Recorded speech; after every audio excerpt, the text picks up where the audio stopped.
100 பேர் இந்த பக்கம் 100 பேர் அந்த பக்கம்.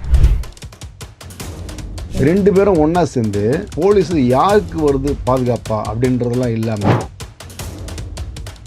போலீஸ் அவன் கூட்டம் தான் சொல்லி இவன் கூட்டம் தான் சொல்லிட்டு அவனும் நடுவில் போலீஸ் மாட்டிடுச்சு. போலீஸை முடிஞ்ச அளவுக்கு கல்லாலே அடித்தான்.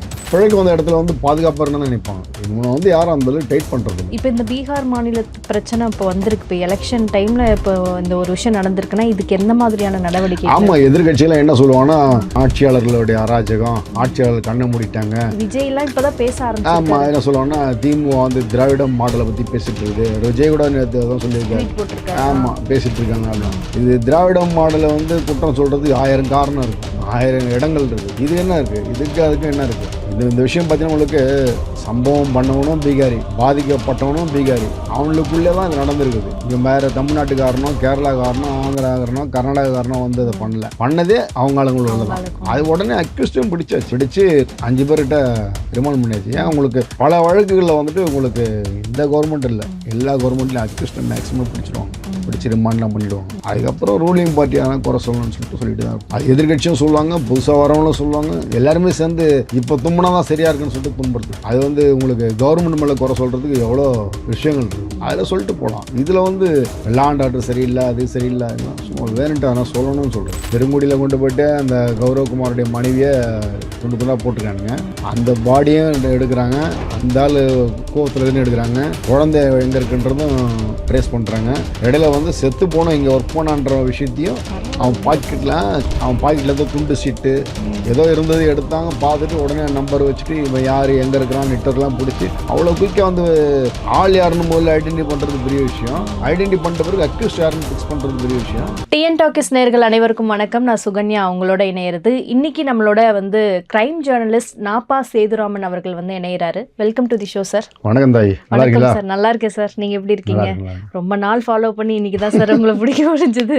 அதுவும் இந்த டைமில் கிடச்சது பெரிய விஷயமா நான் பார்க்குறேன் சார். ரொம்ப நாள் உங்களோட ஒரு நேர்காணலில் இணையணும்னு ஆசை. இப்போ இது வந்து ஃபைனலாக வந்து நடந்திருக்கு சார். ஸோ க்ரைம்னாலே நீங்கள் தான் ஞாபகம் வருவீங்க, நான் அப்போ இருந்து பார்த்துக்கிட்டு இருக்கேன். இப்போ வந்து ரொம்ப முக்கியமான ஒரு விஷயத்தில் இருக்கோம் சார், காலகட்டத்தில் இருக்கோம்னு சொல்லலாம். ஏன்னா அடுத்தடுத்து பாலியல் பலாத்காரம் ஒன்று பீகாரில் நடக்குது. ஒரே குடும்பத்தை சேர்ந்தவங்களை வந்து டார்கெட் பண்ணி வந்து போட்டிருக்காங்க, வட மாநிலத்தை சேர்ந்தவர்கள். குறிப்பாக வந்து எல்லாருமே வட மாநிலத்தவர்கள் வந்து தான் வந்து இங்கே இருக்கிறவங்க கூடியவங்களை வந்து பலாத்காரம் பண்ணி கொள்கிறாங்க, அதெல்லாம் பேசியிருக்கோம். ஆனால் இது மாற இப்படி ஒரு சம்பவம் நடக்குது. இதை நீங்கள் கேட்டிங்களா? இதோட பின்னணி என்ன சார்? இல்லை, பின்னணின்னு ஒன்றும் சொல்கிறதுக்கு இல்லை, 2 விஷயந்தான். ஒன்று வந்து போதை, இன்னொன்று வந்து வட மாநிலத்திலேருந்து பிழைக்க வரவங்களுக்கு முறையாக அவங்கள ஆவணப்படுத்துகிற விஷயங்கள். அதாவது காவல்துறையில் வந்து எப்பவுமே ஒரு விஷயம் தொடர்ந்து கடைப்பிடிப்பாங்க. வெளி மாநிலங்கள்லேருந்து வந்து இங்கே பிழைக்க வரவங்களுடைய ஆதார் அட்டையிலேருந்து மற்ற அட்டைகள்லாம் பார்த்து அதை சரி பண்ணி ரேஷன் கார்டு மற்ற விஷயம்லாம் பார்த்து அதுக்கப்புறம் தான் அவங்க நிறுவனங்களில் வேலைக்கு அமர்த்துறது, அந்த மாதிரி விஷயங்கள்லாம் பண்ணணும்னு சொல்லிட்டு தொடர்ந்து காவல்துறையில் வந்து சிட்டி கமிஷனர் போலீஸில் வந்து கூப்பிட்டு மீட்டிங் போட்டு எல்லாம் பண்ணுவாங்க. ஆனால் அதையும் தாண்டி நிறைய பேர் அந்த மாதிரிலாம் பண்ணிட்டு இருக்கிறது ரொம்ப வேலை கெடுது. ஒரு 50 பேர் 100 பேர்லாம் வேலைக்கு சேர்த்துக்கிறது. இப்போ அந்த மாதிரி ஒரு விஷயத்தில் தான் உங்களுக்கு பார்த்தீங்கன்னா போன வருஷம் வந்து அம்பத்தூர் பகுதியில் ஒரு நார்த் இந்தியன் குரூப்பு, அவங்களுக்கும் அதே பக்கத்தில் இருந்தால் இன்னொரு குரூப்புக்கும் கூலி பிரிகேட்டில் சண்டை வந்து அடிச்சுக்கிட்டாங்க. மடக்க போன போலீஸை வந்து சப் இன்ஸ்பெக்டர் எவ்வளோ முடியுதோ அந்தளவுக்கு கொடூரமாக தாக்குதல் நடத்துகிறாங்க. இனி சோசியல் மீடியாவில் அது வைரலாக போச்சு. இப்போது பார்த்தீங்கன்னா இருக்கும் அம்பத்தூர் பகுதியில் 100 பேர் இந்த பக்கம் 100 பேர் அந்த பக்கம். 2 பேரும் ஒன்றா சேர்ந்து போலீஸு யாருக்கு வருது பாதுகாப்பா அப்படின்றதெல்லாம் இல்லாமல் போலீஸு சண்டையை பிரித்து விட யார் அக்யூஸ்ட் அவங்களை கூட்டு போதான் போலீஸ் வருது. போலீஸ் அவன் கூட்டம் தான் சொல்லி இவன் கூட்டம் தான் சொல்லிட்டு அவனும் நடுவில் போலீஸ் மாட்டிடுச்சு. போலீஸை முடிஞ்ச அளவுக்கு கல்லாலே அடித்தாங்க. அது எதுக்கு சொல்ல வரேன்னா, அப்போ அந்த 100 பேர் சொன்னோம் இல்லையா, 200 பேர், அந்த 200 பேர் எங்கேருந்து வந்தாங்க? பிழைக்க வரணுங்க, அது ஒன்றும் தப்பு இல்லை. நம்ம எவ்வளோ இடத்துக்கு பிழைக்க போகிறோம், வெளிநாட்டுலாம் விட போகிறோம். நீங்கள் பிழைக்க வரும்போது ஒரு சிக்கல் இருக்குது, ஒரு மாநிலத்துலேருந்து வரான சிக்கல் இருக்குது, இந்த மாதிரி நடக்குது அப்படின்னும் போது நீங்கள் வந்து அந்த ஆவணங்கள்லாம் வாங்குறது, சேர்க்குற நிறுவனங்கள் வந்து சரி பண்ணுறது, அதெல்லாம் பண்ணணும். இப்போ நீங்கள் வந்து போதைன்னு ஒரு விஷயம் சொன்னீங்க சார். ஆமாம். அது வந்து ரொம்ப பெரிய விஷயமா இன்னைக்கு நான் பார்க்குறேன். இப்போ போதை கலாச்சாரம் ரொம்ப அதிகமாக தமிழ்நாட்டை புழங்குது அப்படிங்கிறது நம்ம எல்லாத்துக்குமே தெரியும். 2 வகையாக அதை பிரிக்கலாம் சார். ஒன்று வந்து தமிழகத்தில் இருக்கக்கூடிய காவலர்களுக்கு முதன்மையாக இருக்கக்கூடியவர்கள் அப்படின்னு பிரிக்க முடியுது. அண்ட் அவங்க இப்போ வந்து காவலர்களே நமக்கு முன்னாடி நீங்கள் வந்து பார்த்துக்கோங்க அப்படின்னு சொல்லிட்டு இந்த மஃப்டிலேயே வந்து அவங்களோட இருந்து இந்த பசங்களை வந்து பிடிச்சு அவங்க வந்து ஒரு டீமாக ஃபோர்ஸ் அப்படின்னு சொல்கிறாங்க. அவங்க டீமாக இது பண்ணி இந்த அப்பார்ட்மெண்ட் கலாச்சாரத்தெல்லாம் வந்து ஒழிக்கிற மாதிரி சில விஷயங்கள்லாம் பண்ணி நிறையா கேஸில் வந்துட்டு உள்ள சென்ட்ரல் ஜெயிலில் இருக்கிறதும் நம்ம பார்க்க முடியுது. ஸோ அவங்க சட்டம் சைடில், அதாவது தமிழக அரசு சைடில் வந்து இந்த மாதிரியான நடவடிக்கைகள் இருந்தாலும் கூட ஒரு பக்கம் வந்து இந்த போதையை அழிக்கவே முடியலையே, ஏன் சார்? இல்லை, போதை விஷயம் இப்போ நீங்கள் சொல்கிறது வந்து இப்போ ஏன் அதிகரிச்சிருச்சு? இப்போ அதிகரிச்சுன்னு இல்லை, இப்போ அதிகமாக பிடிக்கிறாங்க. போலீஸ் வந்து நடவடிக்கை எடுக்குது. எனக்கு தெரிஞ்சு நான் இந்த அரசாங்கம் அந்த அரசாங்கம்லாம் பேச வரல, எனக்கு தெரிஞ்சு ரொம்ப அதிகமாக. இப்போ நேற்று கூட வந்து 1 கோடி ரூபா மதிப்பு இருக்கிற உயர் ரக கஞ்சா பிடிச்சிருக்காங்க. அதாவது கஞ்சா வந்து உங்களுக்கு டன் கணக்கில் பிடிச்சாதான் 1 கோடி வரும். ஆனால் 1 கிலோவுக்கே 1 கோடி மதிப்பு இருக்கிற காஸ்ட்லி கஞ்சா. இப்போ அந்த கஞ்சா வந்து போலீஸ் பிடிச்சலைன்னா அது ஒரு 100 பேருக்கு கிட்ட ஷேர் ஆகிருக்கும். இந்த மலேசியாவிலேருந்து கொண்டு வந்தாங்க அப்படி அந்த மாதிரிலாம் வந்து ஏர்போர்ட்டில் பிடிக்கிறாங்க, அப்புறம் நம்ம ஹார்பரில் பிடிக்கிறாங்க, எல்லா ஏரியாலையும் பிடிக்கிறாங்க. நீங்கள் சொல்கிற மாதிரி வணிக வளாகம் அந்த மாதிரி இடங்களில் போலீஸ் தகவல் கிடச்சுன்னா நடந்துடும். இந்த கஞ்சா விற்பனை மட்டுமே எனக்கு தெரிஞ்சு வந்து லோக்கலில் நிறைய பேர் ரொம்ப சாதாரணமாக பண்ணிட்டு தான் இருக்காங்க. பெரிய பெரிய முதலைகள் இருக்குல்ல, அது எல்லாத்தையும் போலீஸ் ஏறக்குறைய பிடிச்சி முடிச்சிட்டாங்க. இல்லை, அது வந்து நம்ம இருக்குன்னா சொல்ல முடியாது, இல்லை. ஆனால் சிறு வியாபாரிகள் இருக்கான் பாருங்க, சாலை ஓரத்தில் பார்த்தீங்கன்னா உங்களுக்கு மாற்றுத்திறனாளி மாதிரி ஒரு வண்டியில் உட்காந்துட்டு போவான், அவனுக்கிட்ட சுற்றி ஒரு 100 பேர் இருப்பான் ஈவினிங்கில். பெரும்பாலான இடம் நான் பார்த்துருக்கேன். இந்த தொழுநோயாளிகள், நான் இது குறிப்பிட்டு சொல்கிற காரணம் என்னன்னா, அவங்களுக்கு பிழைக்க வர வழி இல்லைல்ல, அந்த மாதிரி ஆட்களை குறி வச்சு இந்த மெயின் ஏஜென்ட்டு கொண்டாந்து அவங்ககிட்ட கொடுத்துட்டு போயிடுவோம். அவன் இந்த இடத்துல உட்காந்துட்டு ஒரு சின்ன வண்டி மாதிரி கையிலே தள்ளிட்டு போவான், பார்க்குறவங்ககிட்ட பிச்சையும் எடுப்பான், சந்தேகம் வராத அளவுக்கு. போலீஸ் இல்லாதப்ப வித்துட்டும் இருப்பான். அது உள்ளூரில் 2-3 போலீஸுக்கு தெரியும். ஓரளவுக்கு பெருசாகும்போது ரெய்டு அடித்து அவனையும் கூட்டு போயிடுவாங்க, அங்கே பொருளையும் பிடின்னு போயிடுவாங்க. ஒரு சில காவலர்கள் பண்ணக்கூடிய தவறுகளில் இந்த மாதிரி இருக்குது. மற்றபடி ஒட்டுமொத்தமாக வந்து தமிழ்நாடு காவல்துறை அந்த மாதிரி இருக்குது அப்படின்னு சொல்ல முடியாது. ஏன்னா உங்களுக்கு சிறை வாசலில் வந்து கஞ்சா வெளியே இருந்து தூக்கி உள்ளே போகிறது, உள்ளேருந்து தூக்கி வெளியே போகிறது, அந்த மாதிரி சம்பவம்லாம் நடக்கும். போலீஸ் பிடிப்பாங்க, எல்லாம் நடக்கும். சிறைக்குள்ளே கஞ்சா புழக்கம் இருக்குதுன்னு சிறையிலேருந்து வெளியே வந்தவங்க சொல்லுவாங்க. அது சொல்கிறது ஒரு பக்கம் இருந்தாலும் புழக்கம் இருக்குதுனாலும் அப்பப்போ ரெய்டு அடித்து பிடிக்கிறது, அதை மீறி 1-2 நடக்க தான் செய்யுது. ஓகே சார், இது பாலியல் பலாத்காரத்துக்கு இப்போ வட மாநிலத்தவர்களுக்கெலாம் வந்துட்டு இந்த போதைங்கிறது ரொம்ப ஈஸியாக கிடைக்குதா, அதனால இது இந்த மாதிரி சம்பவங்கள்லாம் நிகழ்தா சார்? இல்லை, இது வந்து இந்த சம்பவம் பார்த்தீங்கன்னா உங்களுக்கு இந்த கௌரவ்குமார் மனைவி 2 அவர் குழந்தை கொலை செய்யப்பட்டது. இந்த விஷயம் வந்து உங்களுக்கு அந்த விஷயம் தான் நம்ம நீங்கள் சொல்கிறீங்கன்னு நினைக்கிறேன். நம்ம சென்னை தரமணி ஐடியில் இல்லைங்களா, இது வந்து இன்னொரு விஷயமும் நான் பார்க்குறேன். அது வந்து இந்த மாதிரி மிகப்பெரிய ஒரு நிறுவனங்கள், கல்வி மையங்கள், அண்ணா பல்கலையாகட்டும், மிகப்பெரிய இந்த நந்தனம் கலைக்கல்லூரி ஆகட்டும், இந்த மாதிரி இடம்லாம் பார்த்தீங்கன்னா கல்லூரி வளாகம் தாண்டி அதுக்கு பின்னாடி அனெக்ஸ்ன்னு சொல்லக்கூடிய இடம், அங்கே ஒரு 10 ஏக்கருக்கு மேலே காலி இடமாக இருக்கும். புதரெல்லாம் மண்டி போயிருக்கும். நான் அதை பலமுறை சொல்லியிருக்கேன், எழுதியும் இருக்கேன். மண்டி போயிருக்கும். அந்த இடங்களில் பார்த்தீங்கன்னா சமூக விரோதிகள் வந்து இரவு நேரங்களில் இறங்கிடுவாங்க. இப்போ அந்த மாதிரி இடங்களில் வந்து 24 மணி நேரமும் 24/7 வந்து போலீஸ் கொண்டுட்டு இருக்க முடியாது. ஆனால் ஒரு அவுட் போஸ்ட் அந்த மாதிரி இடங்களில் ஏற்படுத்துறது, அப்புறம் வந்து பெட்ரோல் வண்டி ரோந்து காவலை வந்து அதிகப்படுத்துறது, அந்த மாதிரி பண்ணால் இந்த மாதிரி சம்பவங்களை வந்து ஓரளவுக்கு கட்டுப்படுத்த முடியும். இப்போ இந்த பீகார் மாநில சம்பவத்தில் எக்ஸாக்டாக என்ன சார் நடந்துச்சு? இதில் வந்து ரோந்து போலீஸை வந்து கட்டுப்படுத்திருக்க முடியாத அளவுக்கு தான் இந்த சம்பவம். ஏன்னு கேட்டால் அவங்க வந்து அந்த குடும்பத்துக்கு தெரிஞ்சவங்க தான் அந்த வீட்டுக்கு வந்திருப்பாங்க. என்னுடைய அனுமானம் அதுதான். தெரிஞ்சவங்க. ஆமாம், அந்த கௌரவ்குமார் இருக்கார் இல்லையா, இறந்து போனவர், அவருடைய மனைவி, அவர் குழந்தை இருக்காங்க இல்லையா, இந்த இவருக்கு ஏன்னா வந்தவங்களும் பீகார்காரங்க, இவரும் பீகார் தான், எல்லாம் தெரிஞ்சவங்க தான். இவங்க வந்து மது அருந்துற பழக்கம் இருந்துடலாம் ஒன்று சேர்ந்து. இவர் வந்து அந்த கல்லூரி பாலிடெக்னிக் உள்ளே வந்து ஒரு தங்குறது இடம் கொடுத்துருக்காங்க, அங்கேயே தங்கியிருக்காரு. மனைவி குழந்தையோடு இருக்கார், இடம் கொடுத்துருக்காங்க, தங்கிட்டு இருக்காரு. அதுக்குள்ளே போகிறதுக்கு காவலாளி முதல்ல பர்மிட் பண்ணணும். அப்போ காவலாளிகிட்ட இவர் சொல்லிடணும், இந்த மாதிரி வேண்டப்பட்டவங்க வராங்க. விசாரணையில் இருக்கிறதுனால இதை பற்றி ரொம்ப நம்ம சொல்லக்கூடாது. காவலாளிகிட்ட வந்து சொல்லியிருக்கலாம், எனக்கு வேண்டியவங்க அனுப்புன்னு சொல்லியிருக்கலாம். இல்லை காவலாளி தெரியாமல் இந்த பக்கம் வாயா, வழி இருக்குது, பின்பக்கமாக குதிச்சு வா, அது மெயினில் வந்தோன்னா விட மாட்டாங்க அப்படின்னு இவன் சொல்லியிருக்கலாம். அதை தாண்டி அவன் வந்துருக்கலாம். ஒன்றா சேர்ந்து மது அறிந்திருக்கலாம், உணவு உண்டிருக்கலாம். அதுக்கு பிறகு ஒரு கட்டத்துக்கு மேலே வந்துட்டு அவனுடைய மனைவி மேலே இவங்க பிரியப்பட்டுடலாம். இப்படி தான் சம்பவம் நடந்திருக்கும்.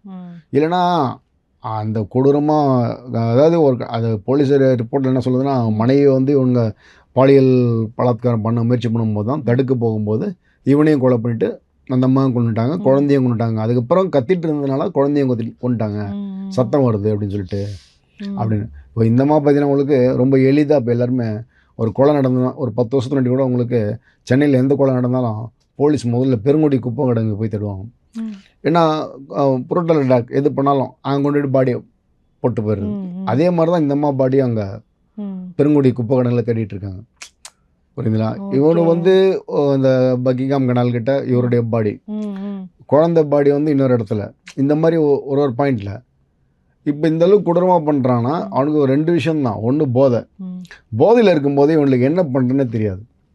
இப்போ பொதுவாக உங்களுக்கு ஹேண்ட்ஸு, இந்த மாதிரி பான் மசாலா இதெல்லாம் தடை பண்ணியிருக்காங்க இல்லையா, அது முழுக்க தடை பண்ணிட்டாங்க. இப்போ நீங்கள் சொன்னீங்க ஒரு கஞ்சா, இந்த மாதிரி ப்ரௌன் சுகர், ஹெராயின், மெத்து இதெல்லாம் இருக்குது இல்லையா, இதெல்லாம் ஒரு பக்கம் இருந்தாலும் இந்த மாதிரி விஷயம் வந்து முழுக்க தடை பண்ணிட்டாங்கலாம் சொல்ல முடியாது. ஏன்னா கிடைக்குது, பரவாயில்ல கிடைக்குது. வந்து எங்கே விற்குது அப்படின்னு நம்ம போய்ட்டு தகவல் சொல்லிட்டு இருக்கிற வேலை நமக்கு கிடையாது. கிடைக்குது, உபயோகம் பண்ணுறாங்க. நீங்கள் பேருந்தில் ஏறி பாருங்கள், ரயிலில் ஏறி பாருங்கள், அந்த ஒரு கம்பார்ட்மெண்ட்டில் ஒரு பஸ்ஸில் கண்டிப்பாக ஒருத்தனாவது வந்து ஹேண்ட்ஸை ஓப்பன் பண்ணி பாயில் போடுறான். அப்போ எங்கேருந்து கிடைக்குது அவனுக்குன்னா, ஆகாயத்தில் இருந்தால் கொட்டுது கிடையாது. அப்போ இதெல்லாம் முழுமையாக அதெல்லாம் வந்து அதுவும் ஒரு வகையில் போதை தான். ஹேண்ட்ஸை வந்து விதவிதமாக வந்து போதை பொருளாக மாற்றி சாப்பிட்றலாம் இருக்கானுங்க. சிகரெட்டில் வச்சு போய்க்கிறவங்க இருக்கான், அந்த மாதிரிலாம் இருக்காங்க. இப்போ மெத்தெலாம் வந்து உங்களுக்கு ஸ்டாம்ப்னு ஒரு ஐட்டம்ஸ் இருக்குது. அது பார்த்தீங்கன்னா இந்த மாதிரி ஒரு டைரின்னு வச்சுக்கலாம், இந்த மாதிரி ஒரு டைரின்னு வச்சுக்கலாம். இந்த டைரிக்குள்ளே நீங்கள் ஸ்டாம்பை வச்சு எடுத்துன்னு வரலாம். ஏன்னா அது பேர் ஸ்டாம்புங்கிறதுனால ஸ்டாம்ப் சைஸ் தான் அது இருக்கும். அது சும்மா வந்து ஒரே இடத்துல வந்து 6 பேர் பயன்படுத்தலாம்னு சொல்கிறாங்க ஒரு ஸ்டாம்பை. ஒரு லேசாக நாக்கில் தடவிட்டு சிப் பண்ணிட்டு பக்கத்தில் வரணுங்க. அதனால் நோய் தொற்று வருது, அதெல்லாம் விஷயம் இல்லை. அவங்கள பொறுத்த வரைக்கும் போதை கிடைக்குது. ஒரு 6 பேர் 7 பேர் பயன்படுத்துகிறானுங்க. ஒரு ஸ்டாம்ப் வந்து 3500 5000 வரைக்கும் விலை. காலையில் ஒரு அரை பாட்டில் பிராந்தியோ ஏதோ ஒன்று விஸ்கியோ சாப்பிட்டாங்கன்னா சாயந்தரத்துக்குள்ளே அவனுக்கு தெளிஞ்சிடும். ஆனால் இதை சாப்பிட்டாங்கன்னா காலையில் சாப்பிட்டா இரவு வரைக்கும் போதை இருக்குமா, இதை நாக்கில் சிப் பண்ணிக்கலாம் டேஸ்ட் பார்த்தாச்சுன்னா. அந்த மாதிரி ஒரு கொடூரமான போதை. இது ஒரு பைக்கில் வரான்னு வச்சுக்கலாம் ஒருத்தன், இதை ஒரு டைரியில் வச்சு எடுத்துகிட்டு வரான். ஒரு டைரியில் வந்து 50 ஸ்டாம்ப் வச்சுட்டு வர முடியும். ஒரு அட்டை மாதிரி இருக்கும், பிரித்து பயன்படுத்த வேண்டியது தான். எவ்வளோ பேருக்கு தெரியும்? டைரி எல்லாருமே கையில் கொண்டு போவாங்க. அப்போது உங்களுக்கு எதனா ஒரு தகவல் வந்தால் தான் போலீஸாலேயும் முடியும். போலீஸும் நம்மள ஒருத்தர் தானே போலீஸும். மிக மந்திரமாயெல்லாம் விஷயம் கிடையாது. உங்களுக்கு தகவல் கிடைச்சா தான் பண்ண முடியும். முடிஞ்ச வரைக்கும் கிடைக்கிற தகவல்லாம் பிடிக்கிறாங்க. பொதுவாக பார்த்தீங்கன்னா உங்களுக்கு இந்த கல்லூரி மாணவர்கள், ஐடி செக்டரில் ஒர்க் பண்ணுறவங்க, சின்ன பசங்க, இவங்கெல்லாம் வந்து அதாவது ஒரு கமிட்மெண்ட் இல்லாதவங்க எல்லாருக்குமே வந்து இந்த திருமணமானவன் ஒரு நல்ல ஒரு உத்தியோகத்தில் இருக்கிறவன் அவன்லாம் இதில் வரல. இது மிஞ்சி வருமானம் இருக்கக்கூடிய ஒரு ஐடி செக்டரில் இருக்கவன், இல்லை வந்து அப்பங்க காசில் சாப்பிட்டுட்டு இருக்கக்கூடிய பசங்க, இந்த மாதிரி ஆட்களுக்கு தான் இந்த மாதிரி பொருள்லாம் ரொம்ப அதிகமாக பயன்படுத்துகிறாங்க. ரெண்டாவது வந்து இந்த வழிப்பறி பண்ணக்கூடியவன், அவனுக்கு வந்து கஞ்சா அடிச்சிட்டானா யாரை பண்ணுறானே தெரியாது. அவனுக்கு வேற இந்த பாலியல் வன்புணர்வு விஷயம்லாம் வந்து அவன் அதில் போகவே மாட்டான். கஞ்சா அடிக்கிறவன் வந்துட்டு இதில் போக மாட்டான். ஏன் அது வந்து ரொம்ப பேர் குடிச்சிட்டு பண்ணிட்டான்னு சொல்கிறான் இல்லையா. இந்த கஞ்சா போதை வந்து எவன் ஒருத்தன் எடுக்கிறானோ அவன் அதுலேயே மயங்கி தான் இருப்பானே தவிர அவன் பண்ண மாட்டான். அதே மாதிரி உங்களுக்கு அரசு மதுபானம் இருக்கு இல்லையா, நான் அதெல்லாம் சப்போர்ட் பண்ணுறேன்னு நினைக்காதீங்க. அது மதுபானம் சாப்பிட்றான் பாருங்க, அவன் எவனும் வந்து போயிட்டு இந்த மாதிரி பண்ணுறலாம் பண்ண மாட்டான், கத்தி எடுத்து சண்டை போட மாட்டான். ஏன்னா அது ரெண்டுமே வந்து உங்களை ஆளையே வந்து உருக்குலைச்சிருது. மதுபானம் சாப்பிட்டாலே உங்களுக்கு வந்து அவனுக்கு வந்து போதை அதிகமாக எங்கனா இடத்துல படுத்துருவான். கஞ்சா அடிக்கிறவனும் ஒரு மிதமிஞ்சி படுத்துருவான். இதை லைட்டாக சிப் பண்ணுறான் பாருங்க, அவன் தான் வந்து இது மெத்து பண்ணுறான் பாருங்க. அந்த மாதிரி ஆட்கள் தான் இதில் இறங்குறது சீரியஸாக. இது கூட வந்து உங்களுக்கு இந்திக்காரங்க கூட வந்து எனக்கு அந்த மது அருந்தினாங்க அப்படின்லாம் கஞ்சாலாம் தெரியல, மெத்து இந்த மாதிரி விஷயங்கள் தான் ஏதோ ஒன்று எடுத்துருப்பானுங்க. அதுதான் வந்து அவனுக்கு என்ன பண்ணுறேன்னே தெரியாது, அவனுக்கு இந்த உலகத்தில் இருக்க தெரியாது அவனுக்கு. இப்போ சார் வட மாநிலத்தவர்கள்னாலே வந்து அவங்களோட கொலை வழக்குகள்னு எடுத்துட்டோம்னா பவாரியர்களாக இருக்கட்டும் எல்லாமே வந்து ரொம்ப ப்ரூட்டல் மர்டராக. ஆமாம், அதே ப்ரூட்டல் மர்டராக இருக்குன்னா அது உங்களுக்கு எப்படி சொல்கிறதுன்னா, திருப்பூர் இருக்கு இல்லையா, திருப்பூரில் நீங்கள் போனீங்கன்னா நைஜீரியன்ஸுடைய ஆதிக்கம் அதிகம். ஆமாம், எவ்வளோ முடியுதோ அந்தளவுக்கு அதிகம். நம்ம கவர்மெண்ட் இல்லை, எந்த கவர்மெண்ட் இருந்தாலும் அது ஒன்றும் பண்ண முடியல. மிகப்பெரிய ஒரு சாம்ராஜ்யமே வச்சுருக்காங்க. இப்போ நீங்கள் வட மாநிலம் சொல்கிறீங்க இல்லையா, இது வெளிநாடு. இந்த மாதிரி ஒரு சில பேர் வந்து ஷிஃப்ட் ஆகிட்டாங்கன்னா அவங்கள நீங்கள் ஒன்றுமே பண்ண முடியாது. இப்போ வட மாநிலம் வரவங்க வந்து இந்தியாவில் வந்து பிழைக்கக்கூடாது, தமிழ்நாட்டில் எப்படி சார் குடியுரிமை இதுக்கெல்லாம் போராடுறாங்கல்ல, இப்போ வந்து எப்படி வந்து இந்த இந்திய நாட்டில் இருக்கிறவங்க வந்து எதுவுமே பண்ண முடியாத அளவுக்கு என்ன அவங்க வந்து ஆக்கிரமிச்சிருக்காங்க சார்? யாரு இப்போ குடியுரிமை அப்படிலாம் பேசுறாங்க இல்லையா, இப்போ இப்போ நீங்க சொல்றீங்க வெளி மாநிலத்திலிருந்து வந்து இங்க அவங்கள ஒண்ணுமே பண்ண முடியலங்கும் போது அது எப்படி சார் தடுக்கிறது? வெளி மாநில நைஜீரியன் வெளிநாட்டு அவங்களுக்கு ரேஷன் கார்டுலாம் இருக்கு, அதுதான் ரேஷன் கார்டு ஆதார் கார்டு எல்லாமே இருக்கு. அவங்க வந்து ஒரு டான் மாதிரியே இருக்காங்க, ஒரு குறிப்பிட்ட கும்பல். சில பேர் வந்துட்டு நம்ம மாநிலத்து பெண்களை திருமணம் பண்ணிட்டு இங்கேயே குடும்பமாக இருக்காங்க. பல்லாவரம் பகுதியாக போய் பார்த்தீங்கன்னா உங்களுக்கு வந்து ஆப்பிரிக்கன்ஸ் வந்து நிறைய தமிழ் பெண்களை மற்ற இந்திய பெண்களை திருமணம் பண்ணிட்டு குடும்பம் நடத்திட்டு இருக்காங்க. இப்போ அந்த மாதிரி இருக்கும்போது உங்களுக்கு சிக்கல் வராது. இவன் அதை தாண்டி வந்து இவன் முழுக்க நைஜீரியனாக இருந்துக்கிட்டு அந்த மைண்ட் செட்டோடு இங்கே இருக்கும்போது தான் இவன் பஞ்சாயத்து பண்ணுறது எல்லாமே நடக்கும். இப்போ நார்த்துலேருந்து வரவங்களாம் புரூட்டலாக பண்ணுறான்னு சொன்னீங்களா, எல்லாருமே பண்ணல. நிறைய பேர் இங்கே பிஸ்னஸ் மேனாக இருக்காங்க, பிழைக்கிறாங்க. இவங்களுக்கு சவுகார்பேட்லாம் பார்த்தீங்கன்னா நார்த்து தான். அவங்களாம் ரவுடித்தனமாக பண்ணிகிட்டு இருக்காங்க. கிடையாது, இந்த ஒரு குரூப் ஒன்று படிப்பறிவு இல்லாத குரூப் பாரம்பரியமாக இருக்கிறவங்களாம் ஓகே இருக்காங்க. ஆனா அதை தாண்டி இப்ப திடீர்னு வராங்க இல்லையா, இப்ப நீங்க சொல்ற மாதிரி திடீர்னு தான் அந்த திருப்பூர் பொள்ளாச்சி சைடுலாம் அதிகமாயிட்டாங்க வெளிநாட்டவர்கள். அந்த மாதிரி திடீர்னு வரவங்க தானே இந்த மாதிரி பண்றாங்க. உங்களுக்கு புறநகர் பகுதியில் அம்பத்தூர், ஆவடி அந்த பக்கம்லாம் பார்த்தீங்கன்னா உங்களுக்கு இந்த நார்த்தன் சைடு நார்த் இந்தியன் தான் ரொம்ப அதிகமாக இருப்பாங்க. அவங்க என்னென்னா இவங்க என்ன பண்ணுறாங்கன்னா 2 விஷயம் நம்ம அதில் பார்க்கணும். நம்ம பாட்டில் வந்துட்டு காலையில் 10 மணிக்கு வேலைக்கு வருவோம், ஒரு 11 மணிக்கு டீ சாப்பிட ஒரு முறை போவான், 1 மணிக்கு உள்ள ஒரு 3 முறை டீ சாப்பிட்ருவான், 2 முறை சிகரெட் பிடிச்சிருவான், அப்புறம் மணி 4 ஆனதும் கை கழுவிட்டு கிளம்பிடுவான். 5 மணி தான் வேலை முடியும், ரெடி ஆகிடுவான். இவன் காலையில் 2 சப்பாத்தியை தோளில் போட்டு வந்தான்னா மதியம் வரைக்கும் நகர மாட்டான். வேலை முடிச்சுட்டு சாப்பிட்டுட்டு சாயந்தரம் 5 மணிக்கு மேலே கூட வேலை செஞ்சுட்டு போவோம். சம்பளமும் ரொம்ப குறைவு. நம்ம ஆளுக்கு 2000 கொடுத்தா தான் ஒத்துப்போம். அதுதான் சார் ஆச்சரியமாக இருக்குது. என்னென்னா இப்போ வந்து நம்ம தமிழர்கள், இல்லை தமிழர்கள்னு சொல்ல வேண்டாம், நம்ம சவுத் இண்டியன்ஸ் வந்து பார்த்தீங்க அப்படின்னா பொதுவாக அவங்களுக்கு என்ன அதிகபட்சம் ஒரு வன்முறையாக இருக்குன்னா அந்த ஜாதி கலவரம், மாமா மச்சம் அடிச்சுப்பாங்க, பங்காளி சண்டை இருக்கும், ஊர் சண்டை இருக்கும், அதெல்லாம் மிஞ்சி போனால் கத்தி எடுத்து குத்துவாங்க, அவ்வளோதான். பட் வந்து இந்த வெளிநாட்டு வெளி மாநிலத்தவர்கள் வந்து பார்த்தீங்கன்னா அவங்க பண்ணுறதே ஒன்று பாலியல் வன்புணர்வு, அதுக்கப்புறம் தான் கொலை, அதுவுமே வந்து இரும்பு ராடால் அடிக்கிறது, அப்புறம் உருக்கொலைஞ்சு ஒரு பாடி சதைக்கு அந்த அளவுக்கு வந்து பண்ணுற அளவுக்கு சப்பாத்தி தானடா சாப்பிட்றீங்க, இந்த அளவுக்கு பண்ணுறீங்களேடாங்கிற மாதிரி இருக்கு சார். என்னன்னா இப்போ நம்ம இருக்கோம் இல்லையா, நமக்கு வந்துட்டு பொதுவாக ஒரு மனநிலை உண்டு. நம்ம தமிழ்நாட்டில் இருக்க ஆட்களுக்கு இல்லை, நம்ம எல்லா மாநிலமும் சொல்லுவேன். அவங்க வரும்பொழுதே அந்த ஊரில் வந்து பிழைக்க முடியாமல் தான் இங்கே வராங்க. சரி, முழுக்க வருமானம் தேடி வராங்க. வர்ற இடத்துல எவ்வளோ முடியுதோ அந்தளவுக்கு நம்ம எடுத்துகிட்டு போகணுன்ற இடத்துல தான் வராங்க. அப்படி வரும்பொழுது உழைப்பை தான் முதலீடாக வச்சு பண்ணுறாங்க, புரியுதுங்களா? உழைப்பை வச்சு பண்ணுறாங்க, எல்லாம் பண்ணிகிட்ருக்காங்க. டீமாக சேர்றாங்கல்ல, டீமாக சேரும்போது உங்களுக்கு எப்படி இதுவாகுதுன்னு கேட்டால், அந்த ஒரு டீம் கூட்டமைப்பாக உருவாகும் போது தான் ஒன்றும் வேண்டாங்க. நீங்கள் ஒரு தமிழ்நாட்டை சேர்ந்த ஒரு ஆளை, அது தெலுங்கரோ தமிழரோ மலையாளியோ தமிழ்நாட்டில் இருக்கிற ஒரு ஆளை யாருன்னா அடிச்சிட்டாங்கன்னா அதிகபட்சம் வந்து ஒரு 10 பேருக்குள்ளே அவன் இருக்கிற இடத்துல வருவாங்க. நீங்கள் ஒரு நார்த் இந்தியன் ஒருத்தன் டீ கடையில் வேலை செய்கிறோன்னா நீங்கள் வந்து சும்மா வந்து ஏதோ திட்டிட்டு இல்லை கடையில் கூலி தரல அந்த மாதிரி விஷயம் பண்ணிவிட்டு முதலாளி ஏதோ ஒரு பஞ்சாயத்து மட்டும் எங்கன்னா நடக்குதுன்னு பாருங்கள், ஒரு மணி நேரத்தில் ஒரு 500 பேர் கடைக்கு வந்துடுவாங்க. அவன் மொபைல் கான்டாக்டு எல்லாருக்குமே ஃபோன் பண்ணி இந்த மாதிரி சிக்கல் பண்ணுறான் அந்த ஓனர், வந்துருங்கன்னா எல்லாம் வந்துடுவாங்க. வந்து உட்காந்து பேசி அவனுக்கு என்ன தரணுமோ செட்டில் பண்ணலன்னா நாங்கள் போக மாட்டோம். என்னங்க வேலை செய்கிறான்னா எல்லா இடத்துலையும் சொல்லிடுவாங்க, இந்த மாதிரி ஆளுக்கு ஒருத்தனுக்கு பேமெண்ட் வரல, ஓனர் வந்து சாப்பாடு போடலை, திட்டுறாரு, இந்த மாதிரிலாம் பிரச்சனை இருக்குது, நாங்கள் முடிச்சு கொடுக்க வந்திருக்கோம், நீ வந்து கூட வந்து பண்ணி கொடுன்னு சொல்லிட்டு இவன் வேலை செய்கிற முதலாளியும் கூப்பிட்டு வந்துடுவாங்க. அப்போது அந்தளவுக்கு ஒரு ஒற்றுமையாக இருக்குல்ல, அந்த ஒற்றுமை விஷயம் வந்து நான் ப்ளஸ்ஸாக பார்க்க முடியல. இந்த மாதிரி சந்தர்ப்பங்கள் வந்து ப்ளஸ்ஸாக பார்க்க முடியல. அது வந்து நமக்கான மைனஸாக தான் நான் பார்க்குறேன். அது என்னென்னா அவங்கள நம்ம வந்து விரோதமாக சொல்லலை. இப்போ சென்னையில் மெட்ரோ வேலைகள்லேருந்து எல்லா வேலையும் வந்து அவங்க தான் இறங்கி பண்ணுறாங்க, நார்த் இந்தியன் தான். அதுலேயே உங்களுக்கு வந்து இந்த வன்முறையோடு இருக்கக்கூடிய ஆட்கள், அந்த மைண்ட் செட்டு, அந்த போதையை ரெண்டும் சேர்ந்து இருக்கிற ஆட்கள் இருக்காங்களா, அவங்கள ஈஸியாக ஃபில்டர் பண்ணிடலாம். போலீஸ் நினச்சா கண்டிப்பாக முடியும். போலீஸ் நினச்சா முடியும். எவனா ஒருத்தன் தப்பு பண்ணுறான், இந்த மாதிரி சின்ன சின்ன அஃபென்ஸ் பண்ணுறான், அதில் நார்த் இந்தியன் இருக்கானான்னு பார்த்து அவனை ரவுண்ட் பண்ணிட்டாங்கன்னா, அதுக்கப்புறம் அவனை வந்து தகவல் கொடுத்து இந்த மாதிரி உங்களால் பண்ணிட்டு இருக்காம்பா, உங்களால் நீங்கள்லாம் மாட்டுவீங்கன்னு சொல்லியாச்சுன்னா அவங்க யாருமே சேர்க்க மாட்டாங்க. இன்னும் பிழைக்கு வந்த இடத்துல வந்து பாதுகாப்பாக இருந்தால் தான் நினைப்பாங்க. இவனை வந்து யாரும் அந்த அளவுக்கு டைட் பண்ணுறதில்ல. இப்போ இந்த பீகார் மாநிலத்து பிரச்சனை இப்போ வந்திருக்கு, இப்போ எலெக்ஷன் டைமில் இப்போ இந்த ஒரு விஷயம் நடந்திருக்குன்னா இதுக்கு எந்த மாதிரியான நடவடிக்கை? ஆமாம், எதிர்கட்சியெல்லாம் என்ன சொல்லுவாங்கன்னா, ஆட்சியாளர்களுடைய அராஜகம், ஆட்சியாளர்கள் கண்ணை மூடிட்டாங்க, விஜய்லாம் இப்போ தான் பேச ஆரம்பிச்சு. ஆமாம், என்ன சொல்லுவாங்கன்னா திமுக வந்து திராவிட மாடலை பற்றி பேசிகிட்டு இருக்குது, விஜய் கூட தான் சொல்லியிருக்காரு. ஆமாம், பேசிகிட்டு இருக்காங்க அப்படின்னா.